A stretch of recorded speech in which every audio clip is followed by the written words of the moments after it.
Today we are going to talk about the purpose of isolation.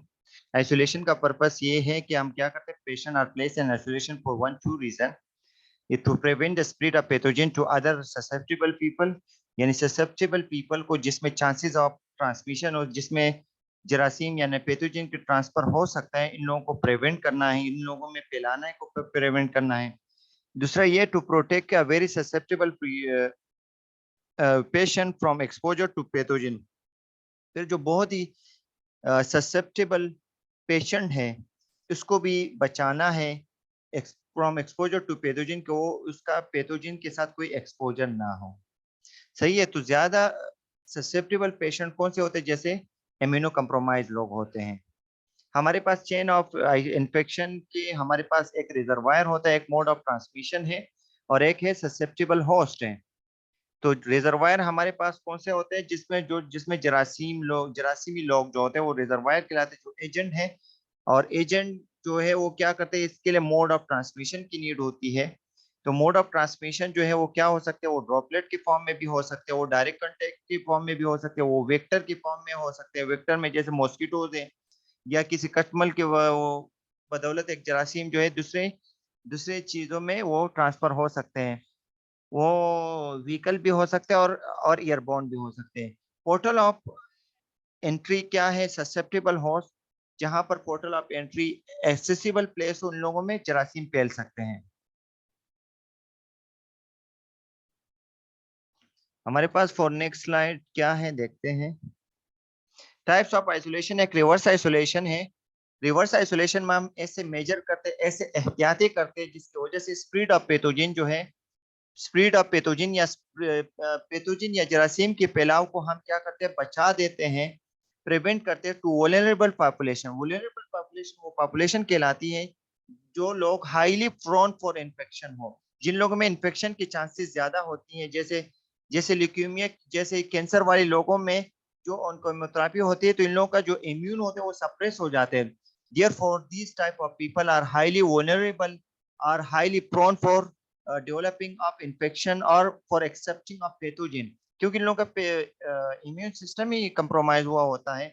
या transplant वाले patient को या immuno deficient person को, old patient भी हो सकते हैं, जो ज्यादा बूढ़े लोग होते हैं, इन लोगों का भी इम्यून सिस्टम क्या होते हैं? कमजोर होते हैं। इन लोगों में भी वो पैथोजन से नहीं बच सकते, दे आर हाईली वल्नरेबल। इससे छोटे बच्चे भी इस तरह होते हैं।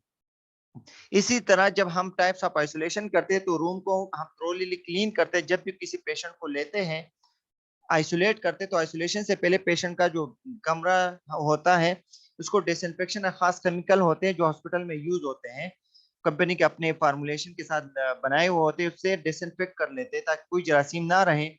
दो एंट्री या कोई भी, या नर्स हो या डॉक्टर हो, जब भी कमरे में या अटेंडेंट हो कमरे में एंटर हो रहा होता है कि इसी पेशेंट को, आइसोलेटेड पेशेंट को, तो वो क्या करेगा? Must wear the sterile gown. वो गाउन पहने का, गाउन जो है खास कम के ड्रेस के ऊपर एक खास कम का कपड़ा होता है, उसको गाउन कहते हैं। मास्क वगैरह को वो करोगे to prevent the micro transmission. Hand washing करोगे, प्रोसीजर करो must be follow before entering the room. जब भी कमरे में एंटर होंगे तो आप क्या करो? हैंड वॉशिंग करोगे। सोर्स ऑफ आइसोलेशन क्या? When the infection agents are isolated within the defined area. जब इन्फेक्शन एजेंट को हम क्या करते हैं? आइसोलेट करते हैं। इन्फेक्शन एजेंट्स में क्या, वो मॉस्किटोज भी हो सकते हैं, वो कटमल भी हो सकते हैं, वो कोई भी बैक्टीरिया भी हो सकते हैं। जब इसको आइसोलेट किया गया विद इन द खास एरिया में, and the spread of pathogens to other patients are prevented. तो इसलिए जब हम डिफाइंड एरिया में जब इसको आइसोलेट कर देते हैं, यानी कचरे को हम एक ही जगह आइसोलेट करते हैं ना डिफाइन एरिया में, कि यही पर कचरा करना है, डस्टबिन में ही कचरा डालना है। मकसद क्या होता है, क्या करना होता है? ताकि पेशेंट को बचाया जाए, प्रिवेंट किया जाए पैथोजन से। Isolation procedure should be determined by, यानी हम आइसोलेशन प्रोसीजर को कैसे कर सकते हैं? Mode of transmission of the disease, वो कौन सा mode of transmission of disease है? लोकेशन ऑफ द पैथोजन क्या है? पोर्टल ऑफ एग्जिस्ट और पोर्टल ऑफ एंट्री कहां पर है? वायरुलेंस ऑफ पैथोजन क्या है? Virulence of pathogen and susceptibility to antibiotics, ये भी देखना होता है। सही है। ये खास तौर पे आप लोगों को इस पे तवज्जो देने के स्टैंडर्ड प्रिकॉशंस पे हम क्या करते हैं, what we do in the standard precaution. Standard precaution, routinely precaution जो हम करते हैं उसको हम स्टैंडर्ड प्रिकॉशन कहते हैं। रूटीनली जो एहतियाती हम करते हैं उसको स्टैंडर्ड प्रिकॉशन। हैंड हाइजीन किस में आते हैं हमारे पास? Clean hands when entering and leaving the room. जब भी कमरे में, पेशेंट के कमरे में जाना होता है या लिविंग रूम करना होता है तो आप क्या करते हो? अपने हाथों को क्लीन करते हो। This is the part of standard precautions. और क्या करते हैं? कवर माउथ एंड नोज यानी मास्क वगैरह यूज करते हो। With arms and tissue when coughing या स्नीजिंग। जब भी आप कोई स्नीज वगैरह करते हो, चीख वगैरह करते हो या कफ करते हो तो आप कफ एटिकेट करते हो। कफ एटिकेट का मतलब आप लोग ने देखे होंगे डायग्राम में, गूगल में। कफ एटिकेट इसे कहते हैं यानी जो आप क्या बोलते हो, एंकल एरिया से अपने आप को क्या कर लेते हो, इससे अपने आप को कवर कर लेते हो जब आप कफ कर लेते हो, ताकि मेरा जरासीम वगैरह क्या हो तो उसमें एंटर ना हो। डॉक्टर और स्टाफ नर्स क्या करते हैं? गाउन और ग्लव्स वगैरह यूज करते हैं।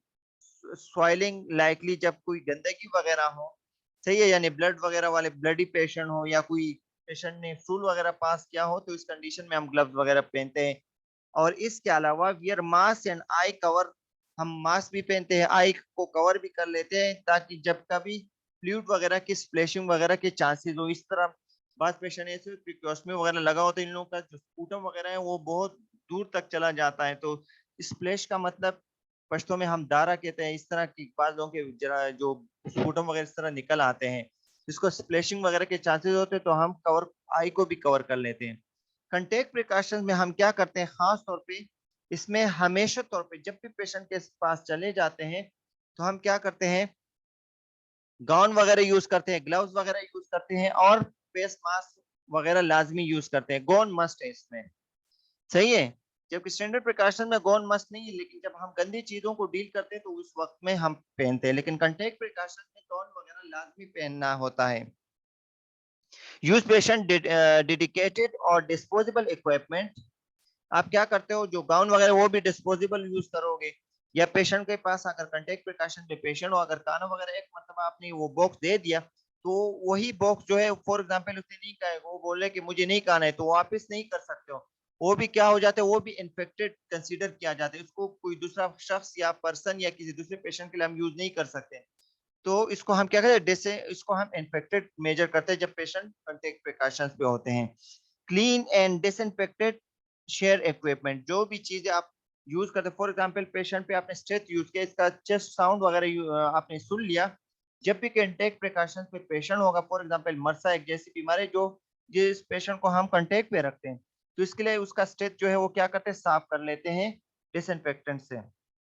इसके अलावा कंटेक्ट प्रिकॉशन में हम क्या करते हैं? डिस्प्ले, जब भी हम पेशेंट कंटेक्ट प्रिकॉशन पे रखते हैं तो इसके लिए कंटेक्ट प्रिकॉशन वाले स्टिकर वगैरह या वो कार्ड वगैरह इसके कमरे के बाहर लगाते हैं ताकि हर किसी को पता हो। कॉमन कंडीशन में क्या करते हैं? हम क्या करते हैं? मल्टी ड्रग रेजिस्टेंस ऑर्गेनिज्म में हमारे पास क्या ग्राम नेगेटिव है, VRE है, वेंकोमाइसिन रेजिस्टेंस, एंटेरोकोकाई मरसा भी है, सही है। मल्टी रेजिस्टेंस वो हो सकती है। और इसके अलावा स्कैबीज भी है, वोंड और एब्सेस विद अनकंटेंट ड्रेनेज से हो सकता है। इसके अलावा डिशेज और यूटेंसिल्स जो है वो नो स्पेशल प्रिकॉशंस की इसकी नीड नहीं होती, लेकिन इसको साफ करना चाहिए। इक्विपमेंट्स एंड सप्लाईज वगैरह जो भी डेडिकेटेड या डिस्पोज इक्विपमेंट हो उसके लिए वहां पर रखना है। और इसके अलावा कोई भी चीज इसके लिए यूज करते हो तो उसको अगर दोबारा रीयूजेबल हो उसको डिसइंफेक्ट करना होता है, सही है। और जो भी पेशेंट के लिए जो लाजिमी एसेंशियल चीजें उसको कमरे में रखने हैं, बला जरूरत कोई चीज नहीं रखना है जो कंटेक्ट प्रिकॉशन वाले पेशेंट होते हैं। लेनिन मैनेजमेंट का यही है कि वो क्या करते हैं? Bag Lenin in the patient room. जो लेनिन वगैरह का जो डब्बा होता है वो पेशेंट के रूम में होना चाहिए और इसमें रेड बैग लगाना चाहिए, रेड वाला तेल लगाना चाहिए। ये आइडेंटिफिकेशन है फॉर कंटेक्ट प्रिकॉशन के लिए, सही है। जो पेशेंट ने ड्रेस यूज किया इसको डिस्पोज करने के लिए क्या करोगे? एक हेम्पर बैग, और हेम्पर बैग वो बैग होता है जिसमें हम ये डिस्पोजेबल जो नॉन डिस्पोज वाली चीजें हैं जो ड्रेस वगैरह इसमें डालते हैं और लेने डिपार्टमेंट लेके जाते हैं, तो इसमें रेड बैग का होना लाजिम है। ये हो सकता है एग्जाम में आ जाए। पेशेंट आइडेंटिफिकेशन प्रोसीजर के लिए हम क्या करते हैं? वैलिडेशन के लिए हम वो आईडी बैंड लगाते हैं, लेकिन जब ये पेशेंट डिस्चार्ज होता है इसको डिस्कार्ड करते हैं। उस दिन मैंने आप लोगों को बताया था कि पेशेंट को जब भी डोनिंग और डोपिंग, डोनिंग किसको हम, डोनिंग हम किसे कहते हैं? यानी हम पीपीई को पर्सनल प्रोटेक्टिव इक्विपमेंट को हम कैसे पहनेंगे। सबसे पहले हम क्या करेंगे, और हाथ को धोएंगे या हैंड रब करेंगे। हैंड रब के बाद मैंने गाउन पहन लिया जो हॉस्पिटल में अवेलेबल होते हैं, डिस्पोजेबल हो या दूसरा हो। इसके अलावा फिर गाउन के बाद मैं मास्क पहनूंगा, मास्क के बाद फिर आई कवर पहनूंगा और आई कवर के बाद फिर मैं ग्लव्स पहनूंगा। ये डोनिंग का तरीका है। डोपिंग का तरीका ये है कि जब मैंने ये यूज किया पेशेंट के रूम से मैं बाहर आया, तो सबसे पहले मैं जो दस्ताने थे, ग्लव्स थे, उसको मैं उतारूंगा, डस्टबिन में डालूंगा। फिर आई कवर को हटाऊंगा, फिर मास्क को डस्टबिन में डाल दूंगा, और इसके अलावा फिर गाउन को डस्टबिन में डाल दूंगा, डिस्पोजेबल हो, और हाथ को धोऊंगा। ये क्या है, ये कॉन्टेक्ट प्रिकॉशन के लिए तरीका। ये लाजमी याद करना है, how we do the donning and how we do the doffing. सही है। और इसके अलावा प्राइवेट रूम हो तो क्या करोगे, इफ नॉट अवेलेबल है तो हम क्या करेंगे, सेम सेम पेशेंट के साथ, सेम प्रॉब्लम के साथ हम पेशेंट को एक साथ रख सकते हैं, दो पेशेंट को। और रूम क्लीनिंग के लिए क्या करें, टर्मिनल क्लीन करता है। अगर पेशेंट डिस्चार्ज हो जाए तो उसके पर्दे तक हटाना होता है और क्लीन करना होता है। सही है। और इसके बेड वगैरह को भी डिसइंफेक्टेड कर लेते हैं। इसको हम टर्मिनल के लिए क्लीनिंग कहते हैं। सही है। ये हमारे पास क्या, पेशेंट फैमिली एंड विजिटर के लिए कंटेक्ट प्रिकॉशंस में क्या करना होता है, यू और your loved one is the contact precautions पे हो, आप हो या आपका कोई रिश्तेदार हो, वो कंटेक्ट प्रिकॉशंस पे हो। These precautions prevent spread of infection between the patient and hospital. ये क्या करता है, अगर हम ये प्रिकॉशंस करेंगे, एहतियातें करेंगे, इसकी वजह से जो स्प्रेड ऑफ इन्फेक्शन है हॉस्पिटल में, उसके चांसेस कम हो जाएंगे। सही है। The type of infection spread by direct contact भी हो सकता है, यानी समथिंग दे हैव टच, यानी हाथ में लाने से भी हो सकता है अगर पेशेंट कांटेक्ट प्रिकॉशंस पे है। Say an orange sign saying contact precaution, एक ऑरेंज सा निशान होता है जो जिसका मतलब क्या होता है, पेशेंट कांटेक्ट प्रिकॉशंस पे होता है। एज आउटसाइड द रूम हम क्या करते हैं, वो लगा देते हैं कार्ड वगैरह, जिसकी वजह से हमें पता होता है, विजिटर को भी पता होता है कि ये कांटेक्ट प्रिकॉशंस पे है, तो इसलिए मुझे क्या करना होता है। एज अ पेशेंट फैमिली और visitor you must help by, क्या करते हैं, हम क्लीनिंग कर लेते हैं, पेशेंट को क्लीनिंग का बताते हैं। व्हेन यू एंटर और लीव द रूम, फिर क्या करते हैं, लिमिटिंग विजिटिंग करते हैं, परमिशन अलाउ कर लेते हैं लोगों को। इसी तरह नर्स या डॉक्टर भी लिमिटेड विजिट करते हैं पेशेंट के पास, जितनी जरूरत होती है कम से कम पेशेंट के पास जाते हैं, ताकि चांसेस ऑफ इन्फेक्शन की chances from patient to the doctor, from patient to the nurse जो है, या पेशेंट टू द अटेंडेंट जो है, वो फैलने का खतरा ना हो। Limiting visitor to close contact, इसी तरह हम विजिटर को कम से कम अलाउ कर लेते हैं, विजिटर जो भी आते हैं इससे मिलने। सही है। हैंड हाइजीन का खास तौर पे ख्याल रखेंगे, जिसकी वजह से चांसेस ऑफ इन्फेक्शन के चांसेस कम होंगे।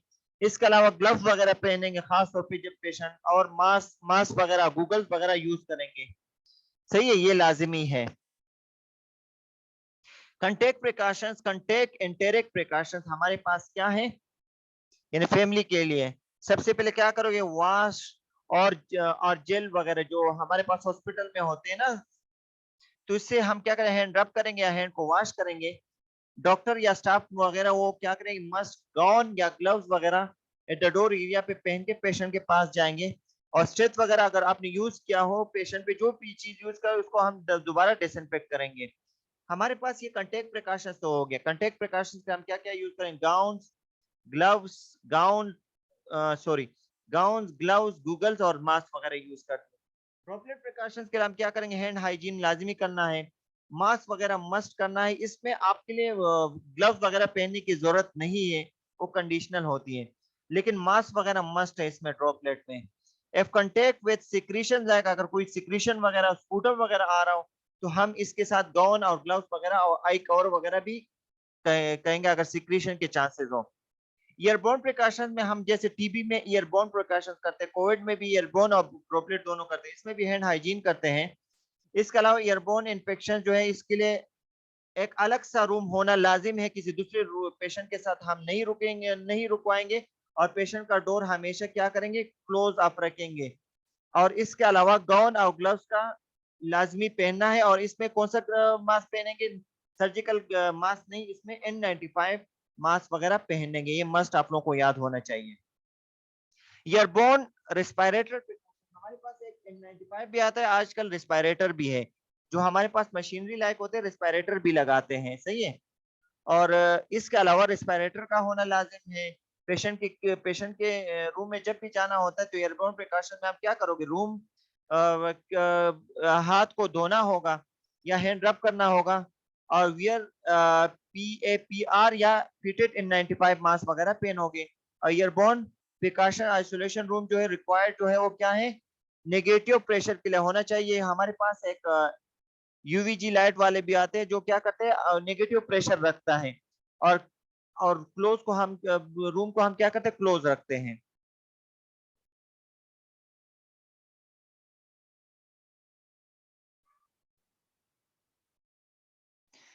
सही है, इसके साथ ही क्लास टेस्ट मिस हो जाता है, मुबारक हो।